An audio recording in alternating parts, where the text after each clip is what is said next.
السلام عليكم. لو انت بتمثل، لو انت مهندس ديكور، لو انت مصمم ملابس او منفذ ملابس او منفذ ديكور، او بتعمل مزيكا او بتعمل اكسسوارات او بتعمل اي حاجه في المسرح بشكل عام او في الميديا، مهم انك تجرب حاجات تانية غير اللي انت بتعملها. يبقى في حاجه اساسيه انت بتعملها، مثلا بتمثل، فانت في الاساس بتمثل. جرب انك تألف، جرب انك تخرج، جرب انك تعمل ديكور، جرب انك تعمل اكسسوارات، جرب انك تعمل مزيكا او تنفذ مزيكا، جرب انك تعمل حاجات تانية جنب الاساس اللي انت بتعمله. انا مش متفق تماما مع مقولة صاحب بالين كذاب، بالعكس، صاحب بالين مجتهد وبيحاول وبيجرب وبيتعلم وبياخد خبرة وبيستفيد.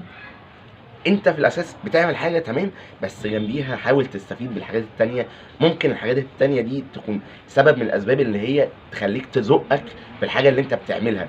كل ما بقيت تعرف تعمل حاجات اكتر، كل ما فرصه وصولك بقت اسهل بكتير جدا. لو انت بتلعب مزيكا وبتمثل وبترقص وبتغني وبتعمل حاجات كتير، فرصه وصولك هتبقى اسهل بكتير جدا للي بيمثل بس، لان انت هيتفتح لك افاق تانية وهيتفتح لك مجالات تانية وهيتفتح لك علاقات تانية مختلفة، وهيسهل لك الموضوع قوي. الموضوع واضح، الموضوع مهم جدا انك تعمله، مهم جدا ان يبقى ليك كذا حاجة بتشتغل فيها في نفس الوقت، عشان ده بيسهل لك حاجات كتير جدا.